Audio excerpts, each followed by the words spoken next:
Assalamualaikum warahmatullahi wabarakatuh.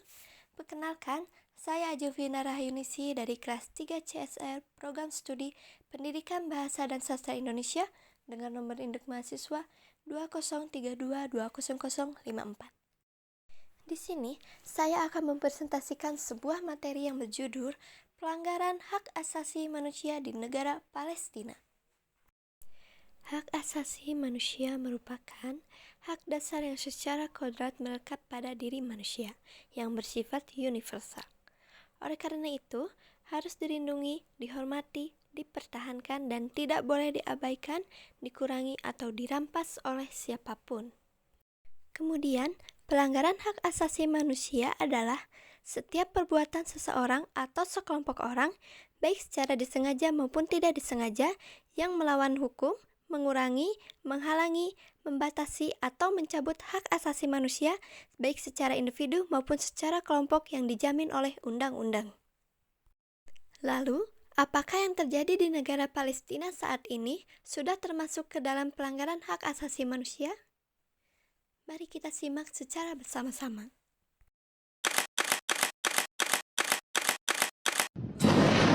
Israel mengancam 1,1 Israel juta menggempur warga pasar di yang bagian ramai utara di Gaza agar pengungsian eksodus ke Nusairat, selatan Gaza, atau Palestina. menghadapi serangan darat. Pejuang Hamas mengimbau warga Gaza agar Pemirsa kian meningkatkan serangan dengan melancarkan operasi darat Zionis Israel. Militer Israel mengumumkan bakal kegiatan meningkatkan atas serangan ke wilayah Gaza yang dikuasai oleh Hamas hanya beberapa jam usai bantuan PBB dari Mesir masuk ke jalur Gaza. Negara Palestina. Secara Islam, Palestina merupakan negeri yang sangat istimewa. Di dalamnya terdapat Masjidil Aqsa dan Baitul Maqdis. Secara resmi, negara Palestina merupakan negara yang terletak di Asia Barat, antara Laut Tengah dan Sungai Yordan. Namun, status politiknya masih diperdebatkan, sehingga masih sering terjadi peperangan dengan negara lain, yaitu negara Israel. Tetapi, sebagian besar negara di dunia telah mengakui keberadaan negara Palestina sebagai sebuah negara yang berdaulat. Sampai detik ini, negara Palestina masih dijajah oleh negara Israel. Peperangan tersebut dilakukan untuk memperebutkan suatu wilayah. Tetapi, saat ini peperangan tersebut bukan lagi perang antar militer.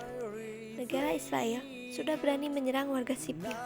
Bahkan, salah satu rumah sakit, tempat ibadah yang ada di negara Palestina pun ikut menjadi sasaran Israel. Pada bulan Oktober 2023, Kementerian Kesehatan Gaza Ashraf Al-Qadra melaporkan warga Palestina yang meninggal dunia imbas peperangan yang terjadi pada tanggal 7-27 Oktober mencapai 7.326 jiwa. Dari total tersebut, sebanyak 3.038 diantaranya adalah anak-anak. Alasan terjadinya penindasan di Palestina yaitu pasca terjadinya Perang Dunia ke-1. Negara Inggris menjadi pemenang dalam peperangan tersebut. Kemudian, negara Inggris memberikan wilayah kepada bangsa Yahudi melalui Deklarasi Balfour 1917. Dari peristiwa tersebut, bangsa Yahudi menganggap kawasan Palestina adalah tanah air mereka. Namun, pada tahun 1947, PBB melakukan pembagian wilayah Palestina menjadi dua negara, satu negara Yahudi dan satunya lagi sebagai negara Arab. Sehingga, hal inilah yang menjadi pemicu konflik antara Israel dan Palestina.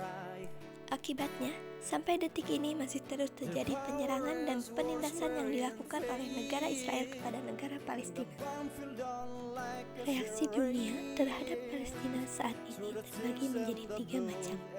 Ada negara yang pro terhadap Palestina, ada yang kontra, dan juga ada yang netral.